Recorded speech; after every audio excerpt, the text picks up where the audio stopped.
مسلمان خاتون کے بارے میں بات کریں گے کہ ایک مسلمان عورت کو کیسا ہونا چاہیے۔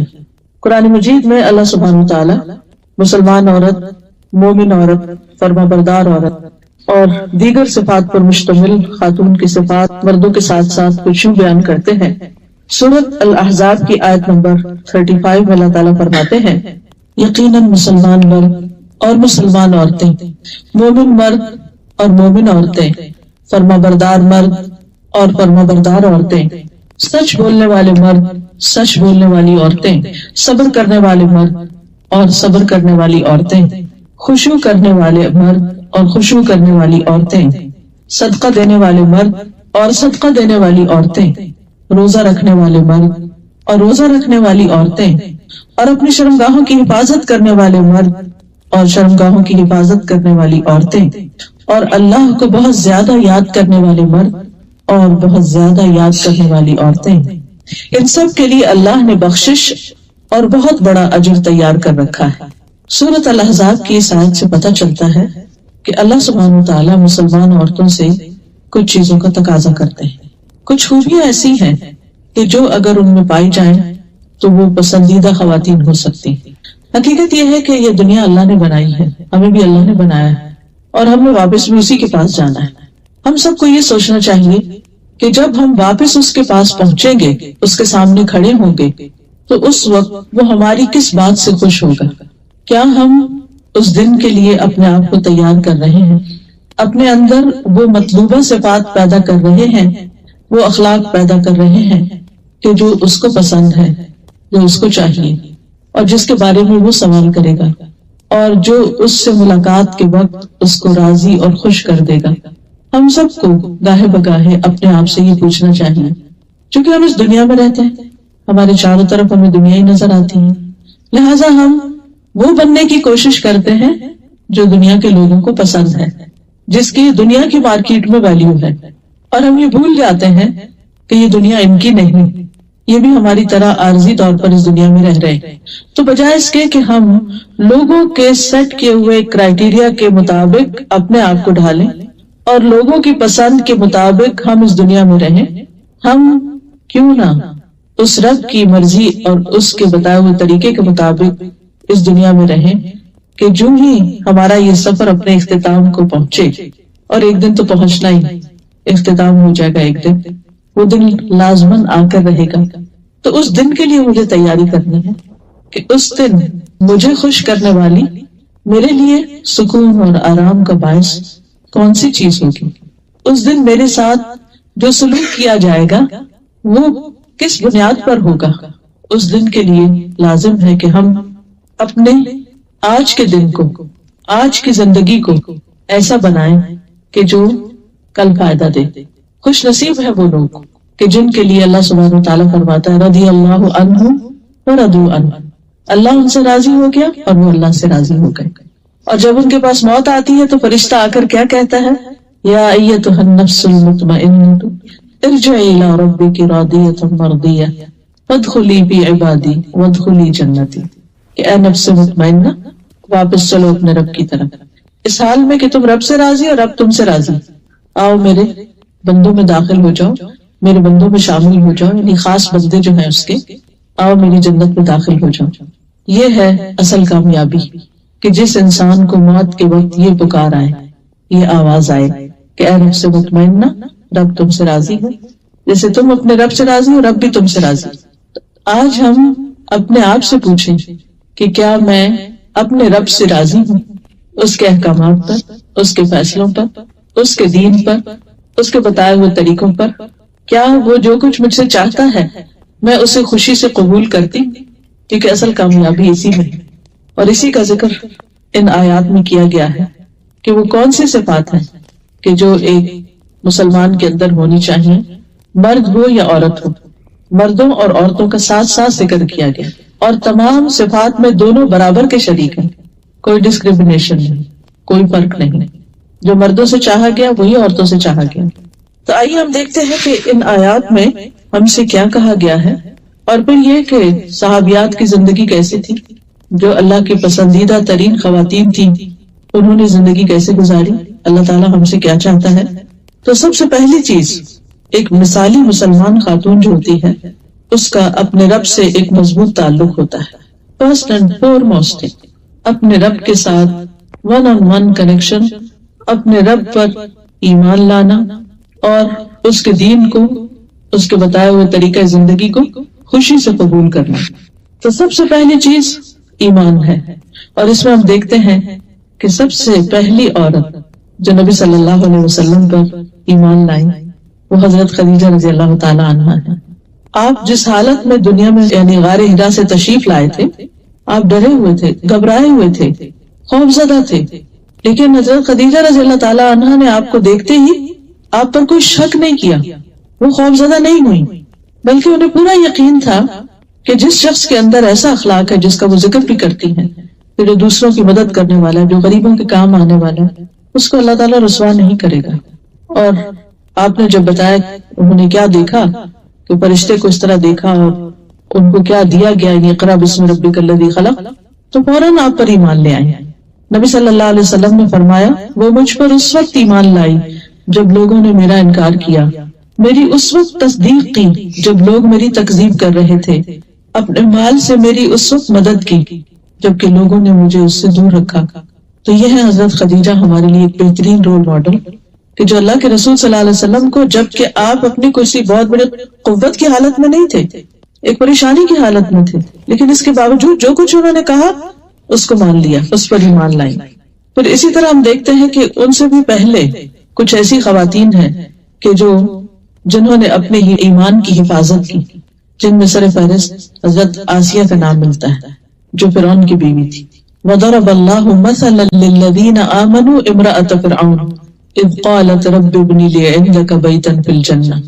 ایمان لانے والوں کے لیے اللہ تعالیٰ فرعون کی بیوی کی مثال پیش کرتا ہے جب اس نے دعا کی اے میرے رب میرے لیے اپنے پاس جنت میں گھر بنا دے. وہ ایک عام خاتون نہیں تھی، وہ کوئی عام نہیں خاتون تھی. حضرت آسیہ جو تھی وہ ایک بادشاہ کی بیوی تھی، ناز و نام میں پلی تھی، ایک محل میں رہتی تھی، دنیا کی ہر نعمت ان کو میسر تھی. ایسا نہیں تھا کہ وہ کوئی ڈپرائیوڈ خاتون تھی یا کسی مصیبت کی باری تھی یا ان کی زندگی میں کوئی بہت پریشانیاں تھی جس کی وجہ سے انہوں نے دین کا راستہ اختیار کیا. آج کل تو ہمارے ہاں یہ سمجھا جاتا ہے نا کہ جس کو سب کچھ ملا ہوا ہے، جس کے پاس ساری نعمتیں ہیں، اسے کیا ضرورت ہے کہ وہ اللہ اللہ کرے. یہ تو وہ لوگ کرتے ہیں کہ جو کسی مشکل کا شکار ہوتے ہیں.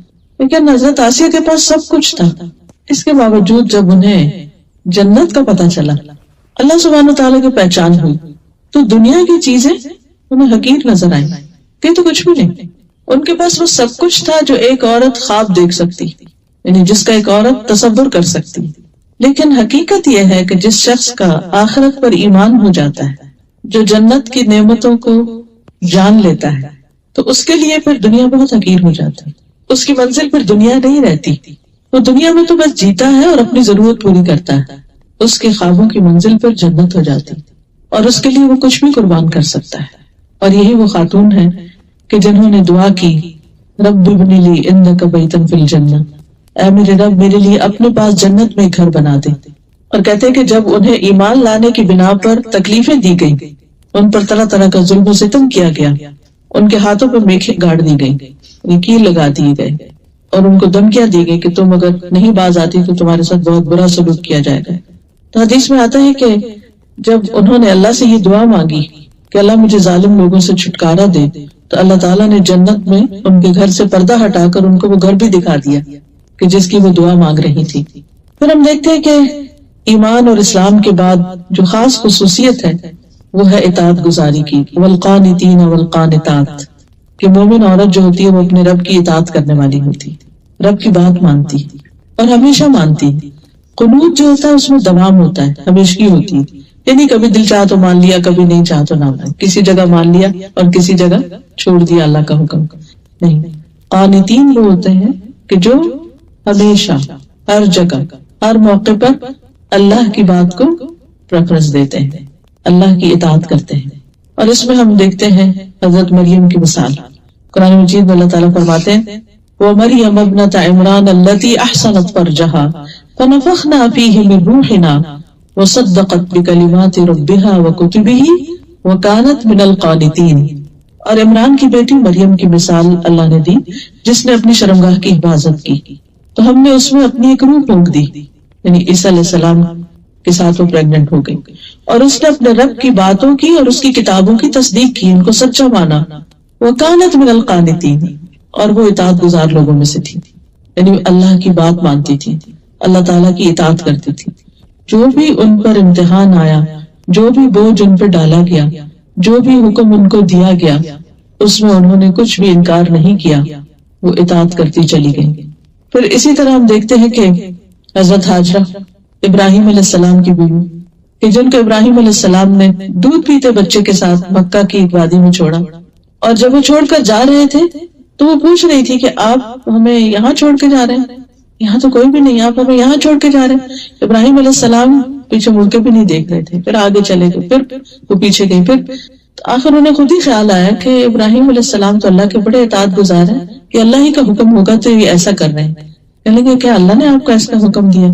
تو جب انہوں نے کہا کہ ہاں، کہنے لگے پھر اللہ ہم کو ہرگز ضائع نہیں کرے گا، اور وہ خوشی سے اس جگہ پر ایک بچے کے ساتھ تنہا رہ گئی۔ یہ کوئی معمولی بات نہیں ہے، وہ مکہ آج کا مکہ نہیں تھا، وہاں ماں اور بیٹے کے سوا کوئی تیسری مخلوق نہیں تھی، حتیٰ کہ پرند چرند بھی نہیں تھی، کیونکہ پانی نہیں تھا، جہاں پانی نہیں ہوتا وہاں لائف ہی نہیں ہوتی۔ پھر جب زمزم اللہ سبحانہ تعالیٰ نے ان کو عطا کیا تو پانی کی وجہ سے پھر پرندے آئے، پرندوں کو دیکھ کر راہ گزرتے مسافر بھی آ گئے۔ لیکن یہ اطاعت کی کتنی بڑی مثال ہے، بہت بڑی قربانی۔ اور یہ بھی آپ دیکھیے کہ مصر کی رہنے والی تھی، ایک ترقی یافتہ ملک تھا، اور ایک بادشاہ کے پاس تھی جس نے حضرت سارہ کے ساتھ برا سلوک کرنا چاہا، تو اللہ سبحانہ تعالیٰ نے اس کے اوپر یعنی اس کو روک دیا ان کی دعا سے۔ حضرت سارہ نے جب دعا کی اور پھر جب وہ وہاں سے جانے لگے ابراہیم علیہ السلام، تو بادشاہ جیسے اس زمانے میں تو انسان بھی بکتے تھے اور انسانوں کو ایسے بھیڑ بکریوں کی طرح تحفے میں دے دیتے تھے، تو حضرت ہاجرہ کو اس بادشاہ نے، جو مصر کا بادشاہ تھا، اس نے ابراہیم علیہ السلام کو تحفے میں دیا تھا۔ اب یہاں آپ دیکھیے کہ ان کا نہ کوئی گھر ہے، نہ کوئی خاندان، نہ کوئی رشتہ دار، کوئی بھی نہیں، نو ون، اس قدر آئسولیشن۔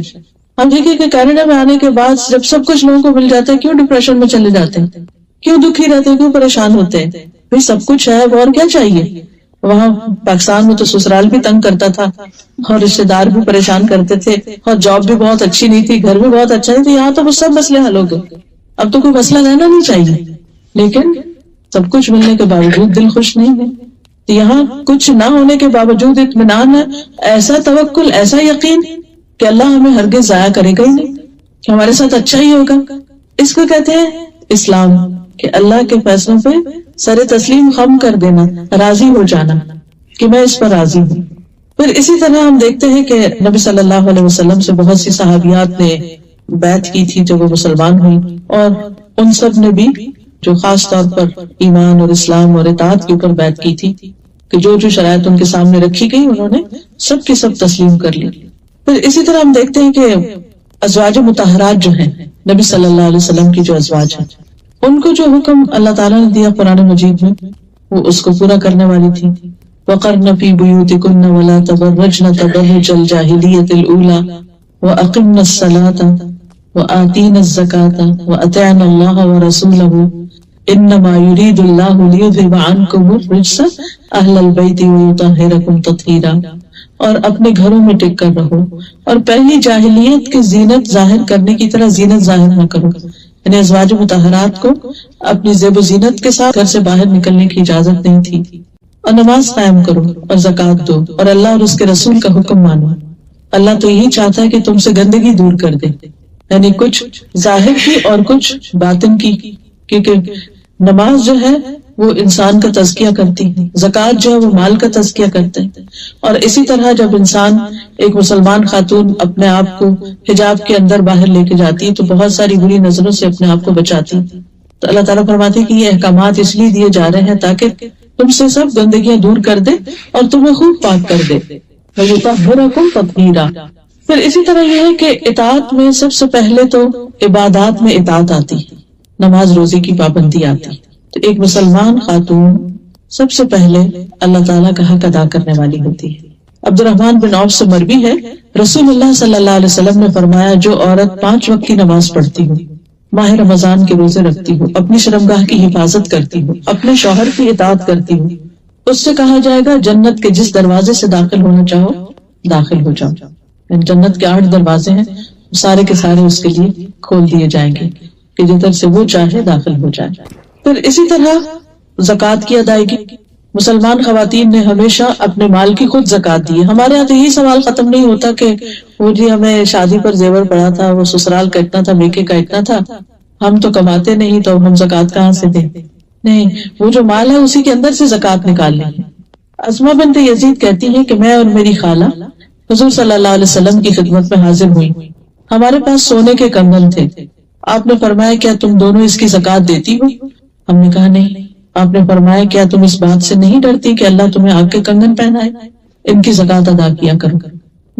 تو ایک مسلمان خاتون کے پاس جو زیور ہوتا ہے، جو مال ہوتا ہے، یعنی 7.5 تولے سونا یا 52.5 تولے چاندی جو ہے، اس کے برابر اگر کرنسی ہے یا یہی دھاتیں ہیں تو ان پر سال گزر جائے تو زکوٰۃ واجب ہو جاتی ہے. اور یہ عورت کی زکوٰۃ شوہر دے سکتا ہے، بیوی کی زکوٰۃ، لیکن اگر کوئی شوہر راضی نہیں تو بیوی سے زکوٰۃ ساقط نہیں ہوتی یہ سوچ کر کہ ہمارے پاس کچھ نہیں ہے. نہیں، وہ بہت کچھ ہے جس کی زکوٰۃ دینا ہے. پھر اسی طرح مسلمان عورت پر حج بھی فرض ہے. اگر اس کا شوہر اس کو مال نہیں دیتا حج کرنے کے لیے، لیکن اس کا اپنا مال ہے، وراثت میں اس کو کچھ ملا ہے، یا وہ خود جاب کرتی ہے اور وہ صاحب استطاعت ہے، تو اس کو حج کے لیے جانا چاہیے. ہاں، اس کے لیے پھر محرم کی شرط ہے. تو اگر اس کا کوئی اگر شوہر جائے تو بہت اچھا، لیکن اگر بعض اوقات ایسا ہوتا ہے کہ شوہر راضی نہیں ہوتے جانے کے لیے یا ان کا انٹرسٹ نہیں ہوتا، تو ایسے میں کسی اور بھائی، چچا، ماموں، بیٹا، کسی کے ساتھ بھی وہ حج پر جا سکتی ہے. ام المومنین عائشہ رضی اللہ تعالیٰ عنہ کہتی ہیں کہ میں نے نبی صلی اللہ علیہ وسلم سے جہاد کی اجازت چاہی. آپ نے فرمایا جہاد کن الحج، تمہارا جہاد حج ہے. یعنی ایک مشکل کام ہے اور ایک حقیقت ہے آج کے دور میں بھی. ابھی ریسنٹلی الحمدللہ اس سال میں نے حج کیا تھا، تو میں سوچ رہی تھی کہ وہ 5 دن جو منا اور عرفات اور مزدلفہ اور ان سب میں گزرتے ہیں، وہ اچھا بھلا جہاد ہے. اسے جو بہت سارے ان لوگوں کے ساتھ آپ ایک جگہ پر سوتے ہیں، کھاتے ہیں، ٹریول کرتے ہیں، ریچولز ادا کرتے ہیں، اور بیچ میں مرد بھی ہیں، عورتیں بھی ہیں، اور سخت دھوپ اور گرمی ہے، اور بعض اوقات آپ کو کوئی رائڈ نہیں ملتی، آپ کو بہت لمبی لمبی کرنی پڑتی ہے. میری ایک جاننے والی ہے تو ان کو اتفاق سے خیمہ بہت پیچھے ملا، اور کسی وجہ سے وہ انہیں جانا تھا طواف کرنے کے لیے، تو کچھ خیمے میں بھول آئی. اب وہ ایک دفعہ آ کے کنکریاں مارے، پھر واپس خیمے میں گئی، پھر اس کے بعد دوبارہ مکہ، اور یہ سارا سفر پیدل تھا. تقریباً کو 20-25 کلومیٹر بن جاتا ہے، وہ چل چل کے پیدل چل چل کے، کیونکہ اتنا بازو کا رش ہوتا ہے کہ آپ کو کوئی سواری ملتی نہیں ہے. سواری ہوتی ہے تو بہت مہنگی ہوتی ہے، سب افورڈ نہیں کر سکتے. اور پھر جب جو سامان آپ عرفات اور منا میں ساتھ لے جاتے ہیں وہ بھی اٹھانا پڑتا ہے، تو خالی ہاتھ کوئی بھی نہیں ہوتا. تو یہ اچھی بھلی ایک مشقت ہوتی ہے، اس کو پورا پورا جہاد کہا گیا. تو جتنے بھی ہمارے پر فرائض عائد ہوتے ہیں، نماز ہو، روزہ ہو، حج ہو، زکوٰۃ ہو.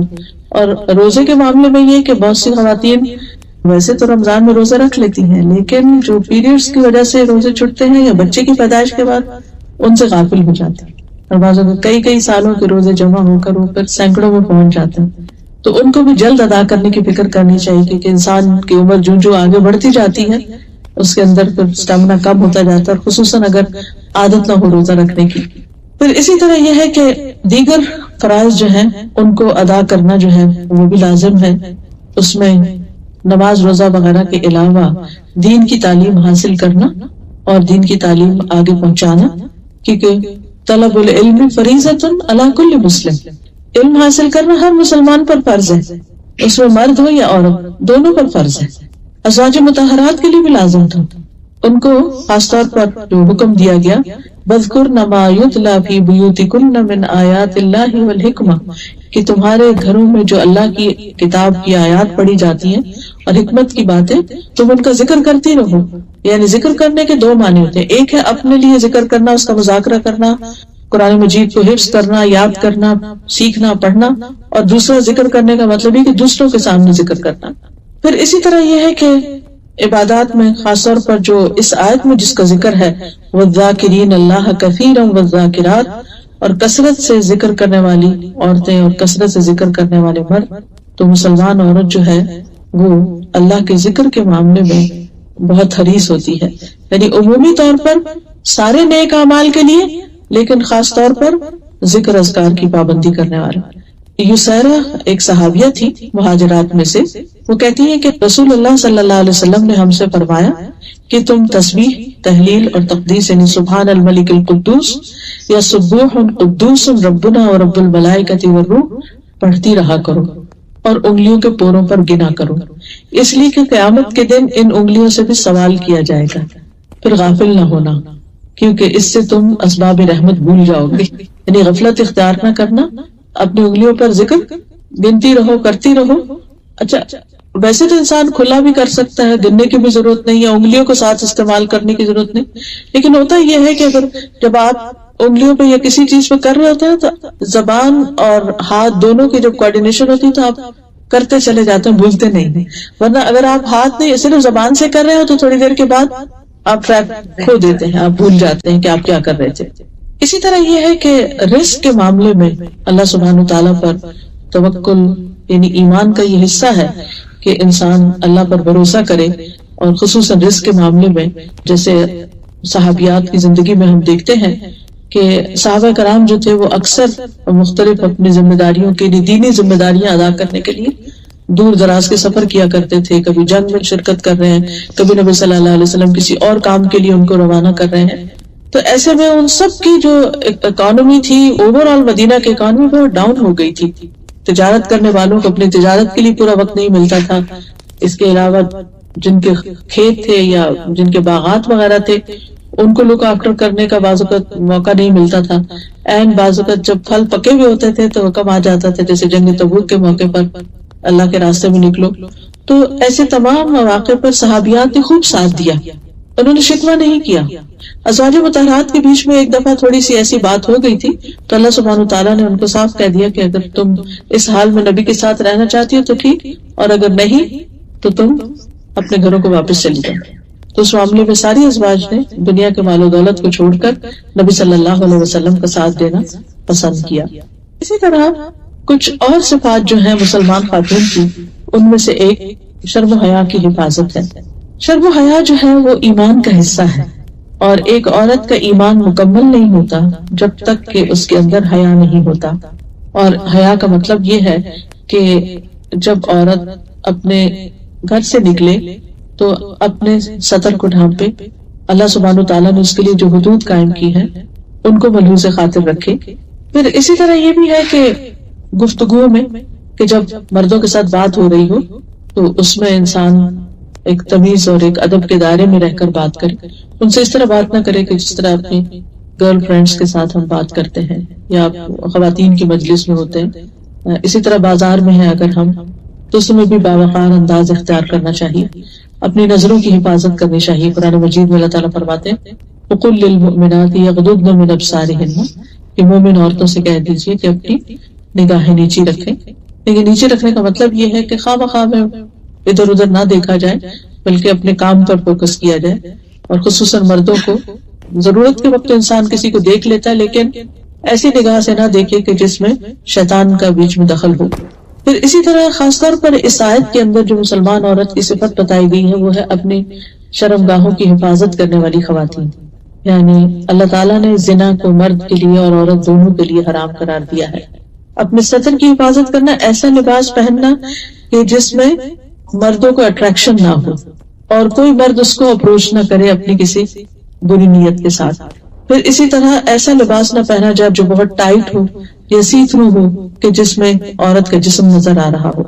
پھر اسی طرح یہ ہے کہ مسلمان عورت کی جو خوبیاں ہیں حیا کے علاوہ وہ شکر گزاری ہے۔ شکر گزاری جو ہے یہ بے حد ضروری ہے اور یہ ایمان کی تکمیل کرتی ہے۔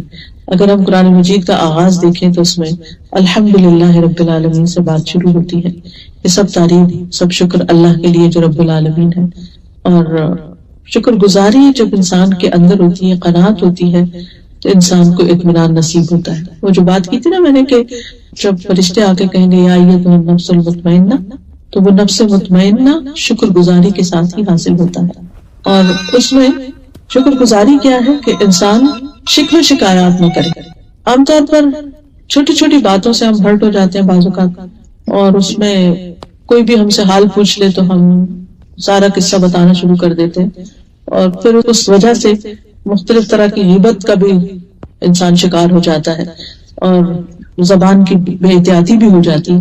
بعض اوقات انسان ساری زندگی نیک کام کرتا ہے لیکن ایک جملہ ایسا زبان سے نکالتا ہے کہ جو اللہ تعالیٰ کو پسند نہیں آتا، اس کے پچھلے سارے اعمال ضائع ہو کر رہ جاتے ہیں. شکوہ اور شکر دو اپوزٹ چیزیں، کمپلینٹس اور گریٹفلنس ہونا. تو کمپلینٹ کرنا جو ہے یہ اللہ تعالیٰ کو پسند نہیں.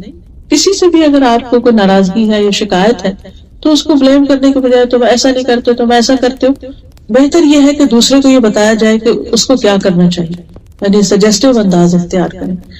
ہمیں عام طور پر کانفلکٹ مینجمنٹ نہیں آتی کہ اگر کسی سے اختلاف ہو گیا ہمارا کہ کسی نے ہماری بات نہیں مانی تو ہم نے اس کو کس طرح کنونس کرنا ہے. بعض اوقات ہم غصے میں آ جاتے ہیں، بعض اوقات ہم بول چال چھوڑ دیتے ہیں، بعض اوقات ہم اپنے آپ میں بند ہو جاتے ہیں، یعنی کمیونیکیشن چھوڑ دیتے ہیں.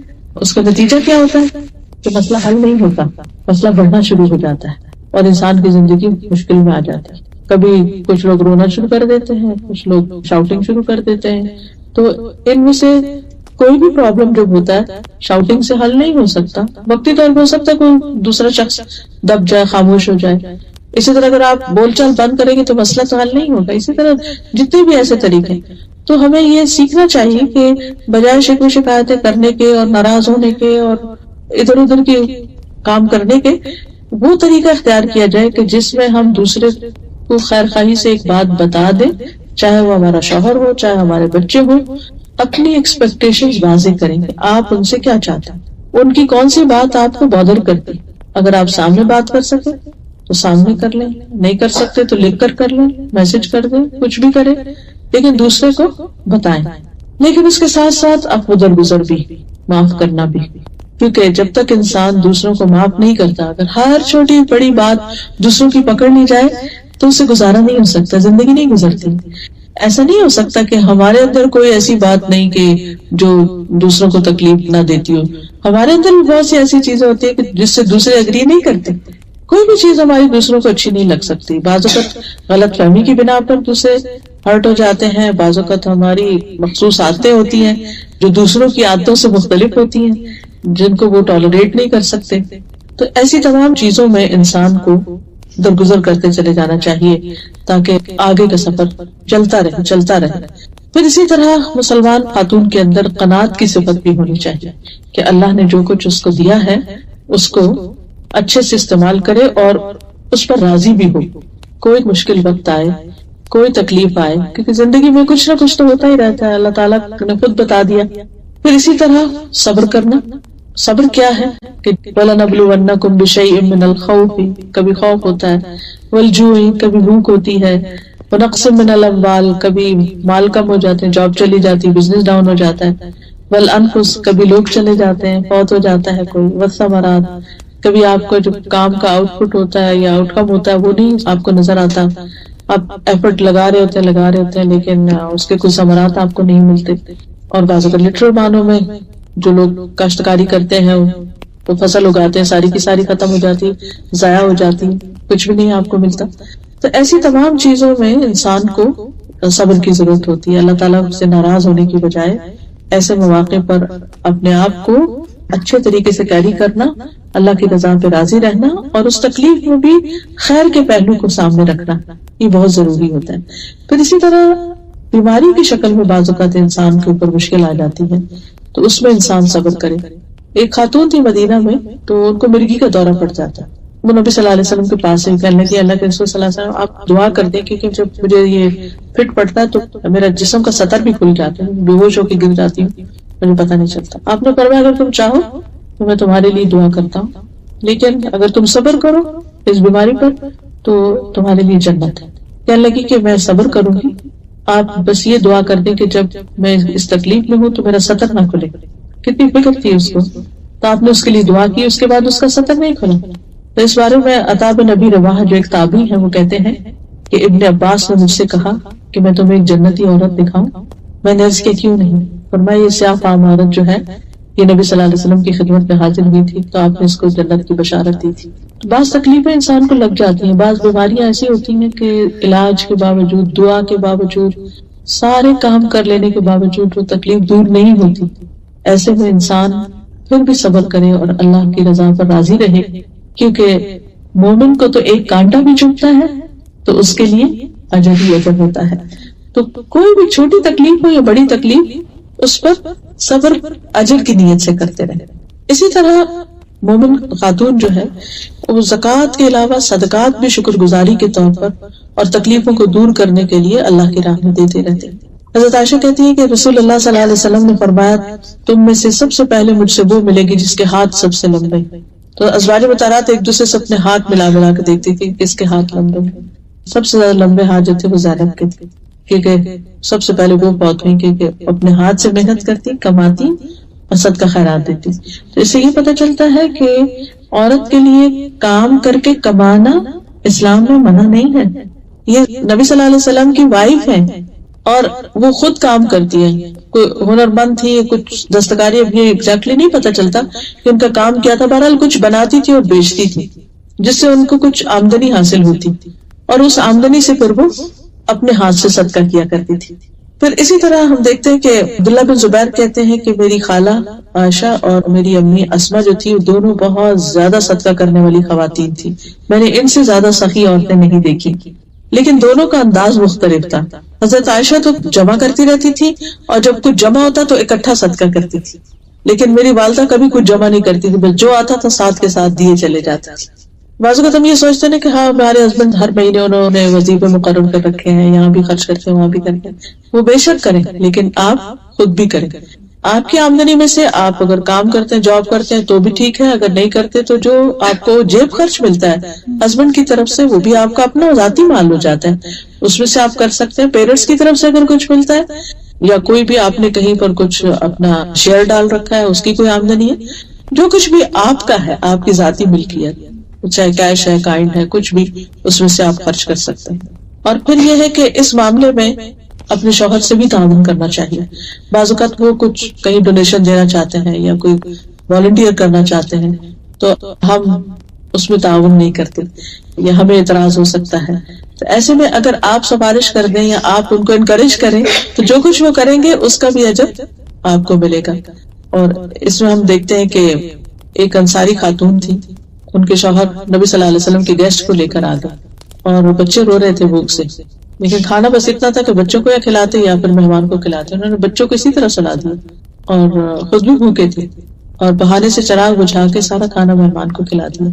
جب تک گھر کی ایک عورت اپنے شوہر سے یہ تعاون نہیں کرتی, ایسا صدقہ خیرات تو ہو ہی نہیں سکتا, ایسی نیکی کا کام تو ہو ہی نہیں سکتا. ایسے میں ایک دوسرے کے ساتھ اچھے کاموں میں کوآپریٹ کرنا جو ہے وہ بہت ضروری ہوتا ہے. پھر اسی طرح حضرت عائشہ رضی اللہ تعالیٰ عنہا جو تھی وہ بھی اپنے گھر میں جو کچھ ہوتا تھا وہ خرچ کرتی. کہتی ہے کہ ایک دفعہ ایک فقیر آیا تو نبی صلی اللہ علیہ وسلم گھر میں تھے, میں نے اس کو کچھ دینے کا حکم دیا. تو جو لے کر جا رہی تھی فقیر کو دینے کے لیے, گھر کی کوئی سرونٹ ہوں گی کچھ, تو پہلے اس کو بلائے, ادھر لاؤ دکھاؤ کیا دے رہی, جیسے ہم لوگ کی عادت ہوتی ہے نا کہ بچوں کو کچھ کریں, اچھا جاؤ یہ لے جاؤ, کچھ دکھاؤ کیا لے کے جاؤ. تو بہرحال آپ صلی اللہ علیہ وسلم دیکھ رہے تھے, آپ نے فرمایا تم یہ چاہتی کہ تمہارے علم کے بغیر گھر میں کوئی چیز آئے جائے نہیں.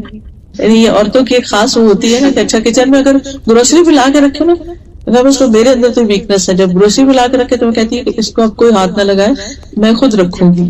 کیونکہ ہوتا ہی ہے کہ جب وہ نکالنی ہوتی ہے وہ کہیں سے کئی چیزیں فریج میں ڈال دیتے ہیں اور پھر ٹائم اتنا کم ہوتا ہے کہ پھر جلدی نکالنی مشکل ہوتی ہے. تو میں کہتی بہت بڑا احسان ہوگا, ہر چیز ادھر ہی چھوڑ دے. تو اور اگر کسی کو دینا تو میں کہتی ہوں ہمیشہ مجھ سے پوچھ کر دے, تاکہ میں اس چیز کو ڈھونڈتی نہ پھروں کہ وہ کہاں گئی, ہے بھی کہ نہیں. تو بہرحال آپ صلی اللہ علیہ وسلم نوٹ کر رہے تھے کہ حضرت عائشہ کیا کر رہی ہیں. پہلے خود ہی کہا دو, پھر جب دینے لگے کہا اچھا کیا دے رہے. بہرحال تو حضرت عائشہ کہتے ہیں جی ہاں میں نے ایسا ہی کیا. تو آپ نے فرمایا ٹھہرو عائشہ, تم گن گن کر نہ دو ورنہ اللہ بھی تمہیں گن گن کر دے گا, بس جو دے رہے ہیں دے دو. پھر اسی طرح یہ ہے کہ زبان کی حفاظت.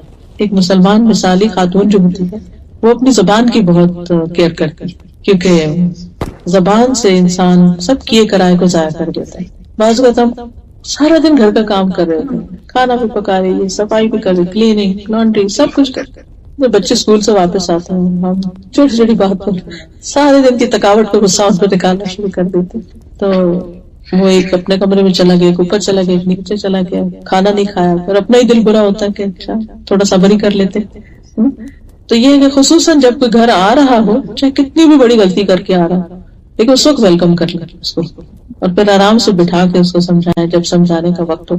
اس میں ہمیں حضرت ام سلیم کی جو کہانی ہے وہ سب نے سن رکھی ہوگی، جس میں ان کا بیٹا فوت ہو گیا اور بیٹے کو ڈھانک دیا، بیمار تھا، شوہر نے آگے پوچھا بھی، سفر پہ گئے ہوئے تھے، پیچھے سے فوت ہوا، اسے کہ کیا حال ہے بچے کا، کہنے پہلے سے ٹھیک ہے، اور پھر جو ان کو کھانا کھلایا، خوش کیا، سب کچھ کیا، اور اس کے بعد بہت اچھے سے پوچھا اگر کوئی امانت تمہارے پاس رکھے اور پھر واپس لے لے تو تم کیا کرو گے؟ میں تو واپس کروں گا، تمہارا بیٹا بھی اللہ کی امانت تھا، اللہ نے واپس لے لیا۔ کیا تربیت ہے، کیا انداز ہے، یعنی یہ ہے اخلاق، اور یہ ہے کردار کے اعلیٰ ترین نمونے، کہ بڑے سے بڑے غم پر اتنا، یعنی آپ دیکھیے کہ اگر ہمیں اپنے بچوں کے بارے میں ایک اوپر سے دم کی بھی آواز ہونے کو لگتا ہے گرا ہے، ہمارا دل پکڑا جاتا ہے اور ہم وہیں سے بولنا شروع کر دیتے ہیں، کیا یعنی فوراً ہم ایک پینک کی خود ہی کریٹ کر دیں گے۔ ہمارے دل بہت چھوٹے، ہمیں دعا کثرت سے مانگنی چاہیے، رب اشرح لی صدری، اللہ میرے سینے کو کھول دے۔ یہ صرف پڑھنے کے معاملے میں نہیں بلکہ ہر معاملے میں، صدقہ خیرات کے معاملے میں بھی، دوسروں کو معاف کرنے کے معاملے میں بھی، اور باقی چیزوں میں بھی۔ اور خاص طور پر یہ ہے کہ زبان سے کسی کو تکلیف نہ دی جائے۔ ابو ہریرہ کہتے ہیں کہ ایک آدمی نے کہا اللہ کے رسول صلی اللہ علیہ وسلم، فلاں عورت کثرت سے نماز، روزہ، صدقے میں مشہور ہے، لیکن اپنی زبان سے پڑوسیوں کو تنگ کرتی، ستاتی۔ فرمایا وہ جہنمی ہے، نماز بھی پڑھ رہی ہے، روزہ رکھ رہی ہے، صدقہ کر رہی ہے، لیکن باتیں زبان کنٹرول میں نہیں۔ پھر اس شخص نے کہا کہ اللہ کے رسول صلی اللہ علیہ وسلم، فلاں عورت نماز، روزہ اور صدقہ کی کمی میں مشہور ہے، بس فرائض ادا کرتی، وہ پنیر کے صرف چند ٹکڑے صدقہ کرتی ہے، لیکن اپنی زبان سے اپنی پڑوسیوں کو تنگ نہیں کرتی۔ آپ نے فرمایا وہ جنتی۔ ایک زبان کتنا بڑا ڈفرنس کریٹ کر دیتی، اس پر کام کرنے کی ضرورت، لیکن صرف زبان کنٹرول نہیں ہو سکتی جب تک دل کی اصلاح نہ، کیونکہ زبان تو دل کا معائنہ ہے۔ ابن الجوزی نے کہا نا کہ امام ابن القیم الجوزی نے کہا کہ دل کی مثال ایک دیگ کی طرح ہے، زبان جو ہے وہ ایک چمچ کی طرح ہے، تو جو دیگ میں ہوتا ہے نا وہی چمچ باہر نکالتا ہے، کچھ اور نہیں آتا، جو ہمارے دلوں میں ہوتا ہے وہی زبانوں سے نکلتا ہے۔ اور اس میں خاص طور پر مومن جو ہے وہ لان تان کرنے والا نہیں ہوتا، فحش کو نہیں ہوتا۔ پھر اسی طرح کسی کی عیب جوئی نہ کی جائے۔ حضرت عائشہ نے ایک دفعہ حضرت صفیہ کے قد کے بارے میں کہا کہ ان کا قد چھوٹا ہے، وہ لفظ یوز کیا ایسا، آپ نے فرمایا کہ تم نے ایسی بات کی ہے کہ اگر سمندر میں ڈالی جائے تو سمندر کڑوا ہو جائے۔ پھر اسی طرح یہ ہے کہ صلہ رحمی، رشتہ داروں کے ساتھ بنا کے اچھا سلوک کرنا۔ اس میں خاص طور پر آپ صلی اللہ علیہ وسلم نے حضرت اسماء کو تاکید کی تھی کہ وہ اپنی والدہ کے ساتھ صلہ رحمی کرے، جبکہ وہ ابھی اسلام نہیں لائی تھی، لیکن مکہ سے صرف کسی مدد کے لیے اپنی بیٹی کے پاس آئی تھی، مدد لینے کے لیے۔ ام شریف انصار میں سے ایک غنی عورت تھی، مالدار عورت تھی، اللہ کے راستے میں بہت خرچ کرتی تھی، ان کے گھر میں بہت مہمان آتے تھے۔ آپ کو یاد ہوگا کہ جب یہ خاتون کو طلاق ہوئی تھی اور ان کو عدت گزارنا تھی اپنی، تو آپ صلی اللہ علیہ وسلم نے ان کا گھر تجویز کیا تھا، لیکن ساتھ ہی فرمایا کہ ان کے گھر میں لوگ بہت آتے ہیں تو تمہارا رہنا مناسب نہیں ہوا۔ پھر اسی طرح نرم دلی، نبی صلی اللہ علیہ وسلم نے خاص طور پر حضرت عائشہ سے کہا کہ اے عائشہ، اللہ سے ڈرنا اور نرمی اختیار کرنا، یعنی نرمی کو اپنے اوپر لازم کر لو، کیونکہ نرمی جس چیز میں ہوتی ہے اسے خوبصورت بنا دیتی، اور جس چیز سے کھینچ لی جاتی ہے اسے بدنما کر دیتی۔ پھر اسی طرح حقوق العباد میں سے یہ بات بھی ہے کہ دوسروں کے ساتھ اپنے پڑوسیوں کی، رشتہ داروں کی، باقی لوگوں کی خبر رکھنا کہ کس حال میں ہے، کسی مالی مدد کی ضرورت ہے ان کو، یا جسمانی مدد کی ضرورت ہے، کوئی بیمار تو نہیں، کسی کو اور کچھ مشکل تو نہیں۔ ابراہیم کہتے ہیں کہ میری بیوی بیمار پڑ گئی تو اس زمانے میں میں ام درداء کے پاس جایا کرتا تھا، یہ فقیہہ عورت تھی۔ جب میں جاتا تو وہ پوچھتی تمہاری بیوی کیسے، میں کہتا کہ بیمار ہے، تو وہ کھانا منگواتی اور میں کھانا کھاتا، کیونکہ گھر سے کھانا نہیں کھا کے آیا ہوتا تھا۔ اس کے بعد واپس آتا۔ ایک مرتبہ میں ان کے پاس آیا تو بولی اب اس کا کیا حال ہے؟ میں نے کہا تقریباً ٹھیک ہے۔ انہوں نے کہا جب تم کہتے تھے کہ وہ بیمار ہے تو میں تمہارے لیے کھانا منگواتی تھی، اور اب تم کہتے ہو کہ قریب قریب صحیح ہے تو اب میں تمہارے لیے کچھ نہیں منگواؤں گی۔ اسی طرح ایک خاتون تھی مدینہ میں، صحیح بخاری میں ان کا واقعہ آتا ہے، یہ ہر جمعے کو خاص کھانا بنا کر صحابہ کو کھلاتی تھی۔ سہل بن سعد کہتے ہیں ہمیں جمعے کے دن کی بہت خوشی ہوتی تھی۔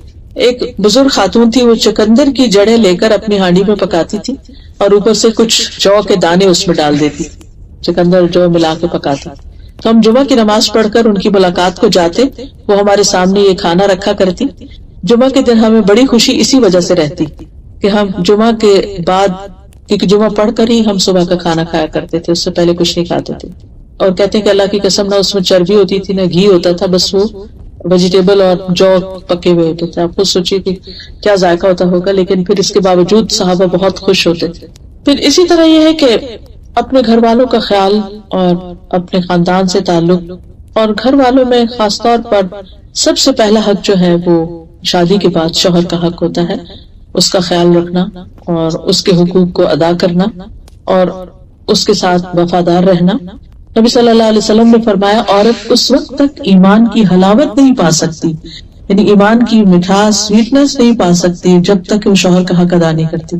یعنی ایک شادی شدہ عورت جتنے چاہے اچھے اچھے کام کرتی رہے، چاہے سارا گھر سجا کے رکھ دے، اچھے اچھے کھانے پکا کے رکھ دے اور بہت کچھ کما کے لا کے رکھ دے، کچھ بھی کر لے، لیکن اگر وہ شوہر کا حق ادا نہیں کرتی، اس کے ساتھ اس کا معاملہ درست نہیں، تو خوش نہیں رہ سکتی.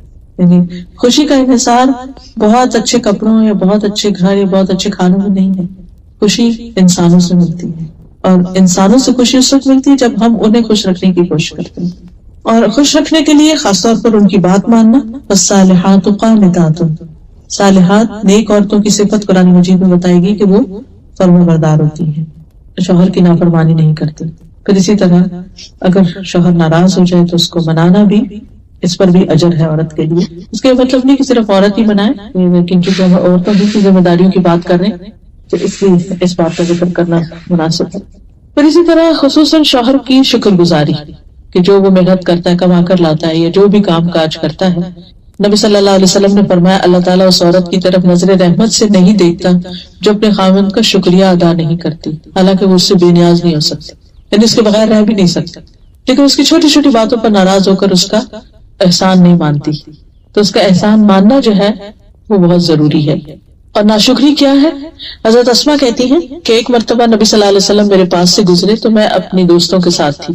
آپ نے ہمیں سلام کیا اور فرمایا کہ احسان کرنے والوں کی ناشکری سے بچو. میں نے عرض کیا، یا رسول اللہ صلی اللہ علیہ وسلم، احسان کرنے والوں کی ناشکری سے کیا مراد ہے؟ آپ نے فرمایا، ہو سکتا ہے کہ تم میں سے کوئی عورت اپنے ماں باپ کے گھر لمبا عرصہ بیٹھی رہی، کئی سال گزر گئے، ایج زیادہ ہو گئی، رشتہ نہیں آ رہا تھا، پھر اس کے بعد اللہ تعالیٰ نے اس کو شوہر دیا، رشتہ آیا، شادی ہوئی، اور اس کے ذریعے اللہ تعالیٰ پھر اولاد بھی دے دے، پھر کسی دن غصے میں آ کر ناشکری کرے اور یوں کہے کہ میں نے تجھ سے کوئی خیر نہیں پائی، مجھے یہاں کچھ بھی نہیں ملا.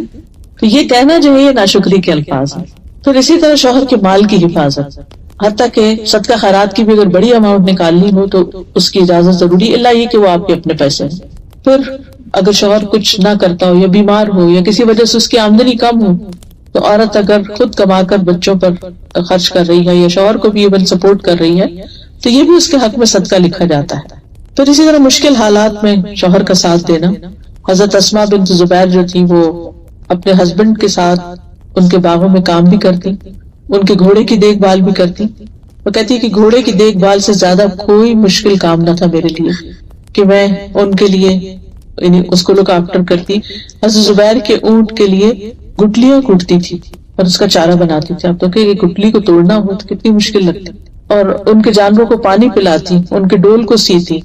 کہتی کہ پھر کچھ عرصے کے بعد نبی صلی اللہ علیہ وسلم نے میرے پاس ایک خادم بھیج دیا اور میں گھوڑے اونٹ وغیرہ کی دیکھ بھال سے بری ذمہ ہو گئی. ایسے لگا جیسے مجھے انہوں نے آزاد کر دیا، یعنی میں اس سے پہلے اپنے آپ کو کام کے بوجھ سے قید محسوس کرتی تھی.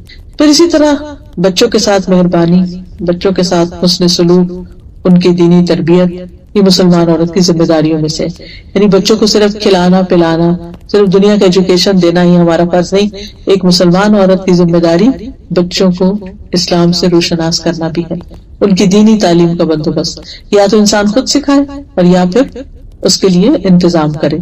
پھر اسی طرح بچوں کے معاملات پر گہری نظر بھی رکھنا، ان کو ادب، تمیز، ڈسپلن اور اخلاق سکھانا. نماز روزہ تو خیر وقت کے ساتھ ساتھ ہوگا ہی. اور پھر آخری بات یہ ہے کہ مسلمان عورت جو ہے وہ اپنے ذاتی عبادات، حقوق و لباس کے علاوہ دین کی خدمت میں بھی حصہ لیتی ہے، اور اس کے لیے سب سے پہلی چیز دین کی سمجھ بوجھ حاصل کرنا. نبی صلی اللہ علیہ وسلم نے انصار کی عورتوں کی تعریف فرمائی تھی کہ انصار کی عورتیں بہت اچھی ہیں جنہیں دین کی سمجھ بوجھ حاصل کرنے میں شرم مانے نہیں ہوتی، یعنی جس قسم کا بھی سوال ہوتا ہے وہ پوچھ لیتی. بعض لوگ ان کے دل میں سوال ہوتا ہے لیکن شرم کے بارے کہ لوگ کیا کہیں گے، یا جس سے پوچھ رہے وہ کیا کہے گا، میرے بارے میں پتہ نہیں کیا سوچے، تو وہ پوچھتے نہیں. لیکن یہ ہے کہ نبی صلی اللہ علیہ وسلم نے اس بات کی تعریف کی ہے جب ایک خاتون جو ہے یعنی دین کا علم حاصل کرتی ہے. اسی طرح ایک خاتون آپ کی خدمت میں حاضر ہوئی، کہنے لگی کہ آپ سے ہمیشہ مرد ہی استفادہ کرتے رہتے ہیں، آپ ہمارے لیے بھی کوئی دن مخصوص کریں کہ جس میں ہم آپ کے پاس آئیں اور آپ سے سیکھیں. تو آپ نے پھر سب کو ایک جگہ ایک دن بتا کر جمع کیا اور پھر اللہ نے جو آپ کو سکھایا تھا وہ ان خواتین کو سکھایا. پھر اسی طرح قرآن مجید کی روشنی میں امر بالمعروف اور نہی عن المنکر کی ذمہ داری بھی خواتین کی ہے. سورۃ التوبہ کی آیت نمبر 71 ہے، والمؤمنون والمؤمنات بعضهم اولیاء بعض یأمرون بالمعروف وینہون عن المنکر ویقیمون الصلاة ویؤتون الزکاة ویطیعون اللہ ورسولہ اولئک سیرحمہم اللہ ان اللہ عزیز حکیم. مومن مرد اور مومن عورتیں ان کے بعض کے دوست ہیں، وہ نیکی کا حکم دیتے ہیں، برائی سے منع کرتے ہیں، نماز قائم کرتے ہیں، زکوٰۃ دیتے ہیں، اللہ اور اس کے رسول کا حکم مانتے ہیں. یہی لوگ ہیں جن پر اللہ ضرور رحم کرے گا، بے شک اللہ غالب کمال حکمت والا ہے. تو اس میں آپ دیکھیے کہ نماز کا ذکر ہے، زکوٰۃ کا ذکر ہے، اللہ اور اس کے رسول کی اطاعت کا ذکر ہے، اور اس کے ساتھ ساتھ امر بالمعروف اور نہی عن المنکر کا، نیکی کا حکم دینا اور برائی سے روکنا. یہ اسلامی معاشرے کی ایک روح ہے، اس سے مسلمان جو ہے وہ خیر اور بھلائی کے کاموں میں آگے بڑھتے ہیں.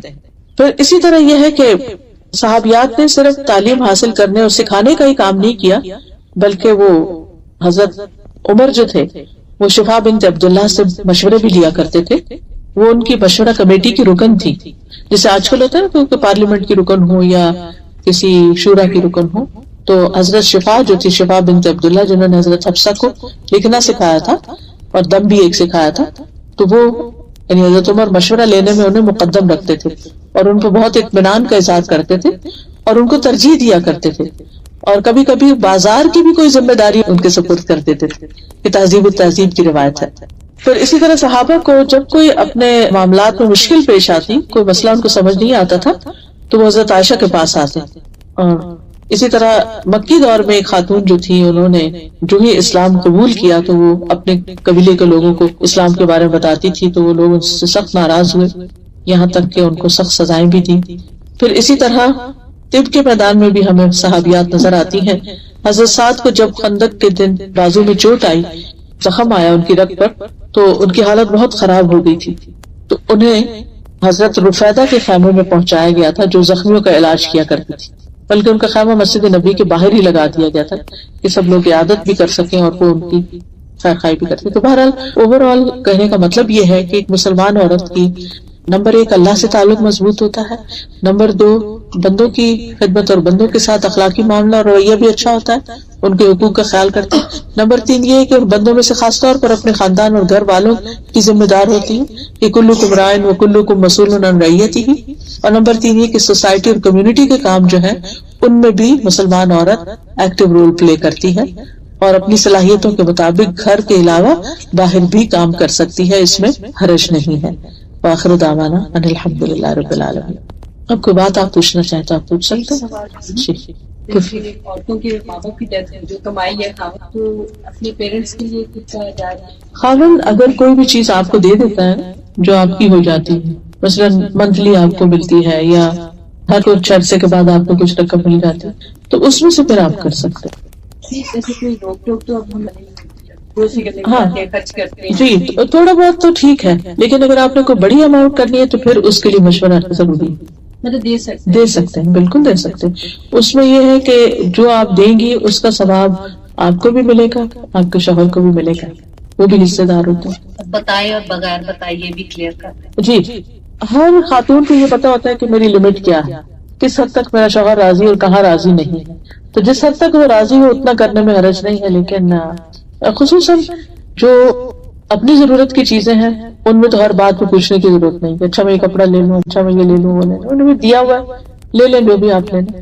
لیکن آپ کے بعد جو دوسرے ہیں آپ کے رشتے دار، ان کے لیے اگر آپ اس میں سے خریدتے ہیں تو پھر آپ کو پوچھنا چاہیے کہ میں اپنی بہن کے لیے لے رہی ہوں یا والدہ کے لیے لے رہی ہوں یا ان کی بہن کے لیے یا کسی انسان کے لیے، اور خاص طور پر اگر وہ اس کی قیمت زیادہ ہو کسی بھی چیز کی. اور اگر وہ جاب کرتا ہاں وہ مال اس کا اپنا، اس میں سے جو چاہے کرے.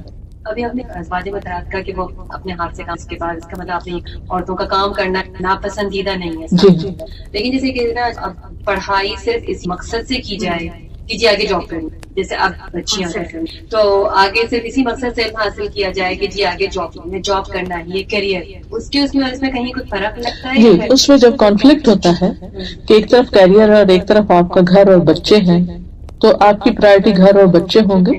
عورت کو تقریباً 10 سے 12 سال کا بیچ میں گیپ ایسا آتا ہے کہ جس میں اس کی پرائرٹی جو ہے اس کے بچے وغیرہ چھوٹے ہوتے ہیں. جب بچے سب اسکول گوئنگ ہو جاتے ہیں تو پھر دوبارہ اپنا کام شروع کر سکتی. لیکن بچوں کو اگنور کر کے کہ ان کو بالکل دین جا رہا ہے یا ان کی صحت جا رہی ہے یا ان کو اخلاق اور ادب سکھانے والا کوئی نہیں اور وہ بالکل ہی کسی اور کے اوپر ڈال کے اور وہ صرف کام کری، تو یہ ٹھیک نہیں ہے. اس سے پھر وہ عورت ہمیشہ خود بھی گلٹ میں رہتی ہے کہ میں اپنا اصل کام نہیں کری، کیونکہ اللہ تعالیٰ نے عورت کی جو ایک ہوتا ہے فرض اور ایک ہوتا ہے سنت اور نفل، ہر چیز میں یہ چیز ہوتی ہے. عورت کے جو فرائض ہیں اس میں کما کر لانا نہیں ہے، یہ obligatory نہیں ہے اس پر، یہ اس کے لیے نفل ہے، خوشی سے اگر کرنا چاہے تو کرے. لیکن اس کے اوپر بچوں کو پیدا کرنا، بچوں کی تربیت کرنا اور ان کو اچھا انسان بنانا، یہ بہرحال اس کی ذمہ داری ہے جس کے بارے میں اس سے پوچھا جائے گا. میں نے ابھی تک نمازیں پڑھی قرآن بھی کھول کے، ابھی حال میں نہیں سنتوں میں بھی کھول کے پڑھ سکتی ہوں. میں نے یہ پوچھنا کہ یہ صحیح بات ہے؟ جی پڑھ سکتے ہیں. تو صرف فرض میں جو فرض میں اصل میں کھول کے پڑھنے میں تھوڑا خشوع میں فرق آتا ہے، ٹھیک ہے نا. ابھی ہم نے جو آیت پڑھی اس کو میں ذرا دوبارہ دہرا دیتی ہوں.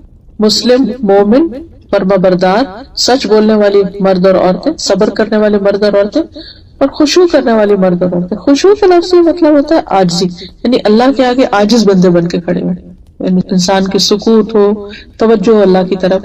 تو جب ہم unnecessarily کھولتے ہیں اور پھر اس کو ادھر رکھتے ہیں، کر تھوڑے اس میں کمی آتی، تو فرض میں نہ کھولیں لیکن باقی نوافل میں تھوڑے ریلیکسیشن. عصر کے بعد جو ہے اگر بالکل ہی سورج غروب ہونے کے قریب ہو تو نہیں پڑھنی چاہیے کوئی بھی نماز. لیکن بعض روایات سے یہ پتہ چلتا ہے کہ اگر کوئی ضرورت ہو تو عصر کے بعد پڑھا جا سکتا ہے. یعنی جیسے آپ کسی مسجد میں داخل ہوئے، آپ طواف کر کے بیٹھے ہیں تو اس کے نفل پڑھنے ہیں، یا مسجد کے تحیۃ الوضو کے اور تحیۃ المسجد ہے، تو اس طرح پڑھے جا سکتے ہیں. رخصت تو ہے لیکن یہ کہ زیادہ بہتر یہی ہے کہ ظہر کے بعد ہی پڑھ لیے جائیں. اصل قریب آ جاتا ہے مغرب کے، جی فرض پڑھ سکتے ہیں اس وقت. اچھا مطلب کتنی دیر پہلے تک؟ آخری وقت تک، آخری وقت تک، کیونکہ حدیث میں آتا ہے من ادرک رکعۃ من الصلاۃ فقد ادرک الصلاۃ. جس کو ایک رکعت بھی نماز کی مل گئی نا ٹائم کے اندر، اس کی نماز ہو گئی، اس نے نماز پا لی. یعنی کہ سم ٹائم ہوتا ہے کہ اتنا کلوز ٹائم ہے کہ ہم نے اثر ختم کی اور اتنا وہ اذان ہو گئی، ہاں تو وہ ہو جائے گی آپ کی اثر. لیکن اس کی کوئی وجہ ہونی چاہیے، جان بوجھ کے نہیں. بعض اوقات سو جاتا ہے انسان، اور یہاں آپ دیکھیں کتنا تھوڑا تھوڑا ٹائم ہوتا ہے بیچ میں.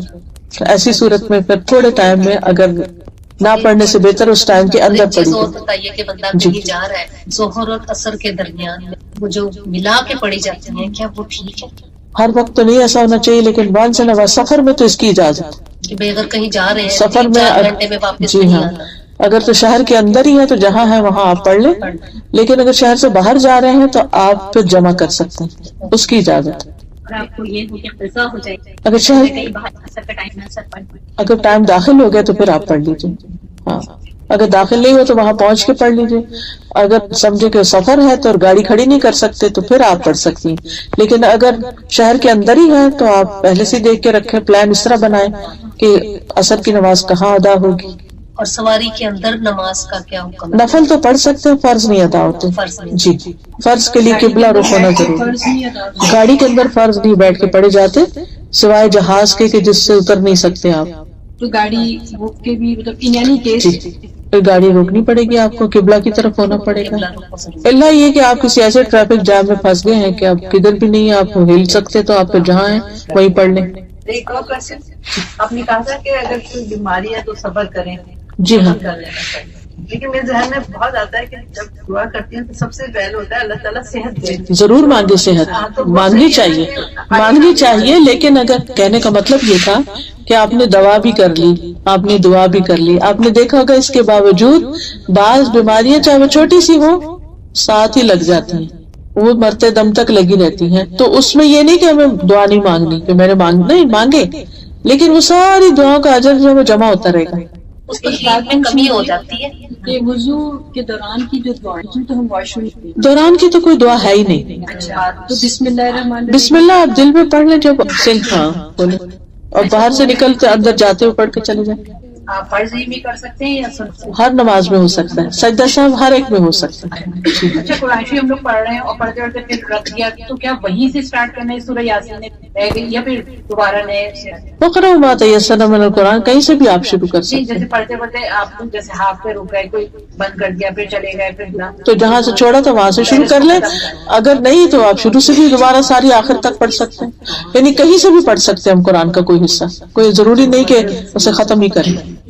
اور کی اطاعت آپ کہتے ہیں کہ جیسے شوق ہے، ویسے کس حد تک اس کی بات ماننی؟ جہاں اللہ کی نافرمانی نہ ہوتی ہے. نہیں مطلب اگر مرد عبادت گزار نہیں ہے نہیں پڑھتے نماز تو اگر وہ کہیں نماز نہیں پڑھے تو وہ تو نہیں ماننی ان کی بات. اچھا لیکن ان کو کہیں سمجھایا جا سکتا ہے ان کو جی جی سمجھانا تو اپنی جگہ ہے، تو پیار سے کہیں، کسی طرح کہیں. درجات زیادہ ہے لوگ نہیں بھائی کسی کوئی عادت نہ پسند ہو اور آپ اس کو دل میں اپنے برا کرتے رہتے ہو، پھوڑتے رہتے ہو اور بولتے بھی نہیں ہو تو وہ بھی ناشکری میں آتا ہے یا اس میں نہیں، جو دل میں ہے وہ تو اس پہ پکڑ نہیں. جب تک حدیث میں آتا ہے کہ دل میں آنے والے خیالات پکڑنے ایز لانگ ایز آپ منہ سے بولتے نہیں ہیں یا اس پہ کوئی ایکشن نہیں لیتے. کہ خیال تو آنے میں شیطان ہے، ہر وقت نیگیٹو خیال ڈالتا رہتا ہے.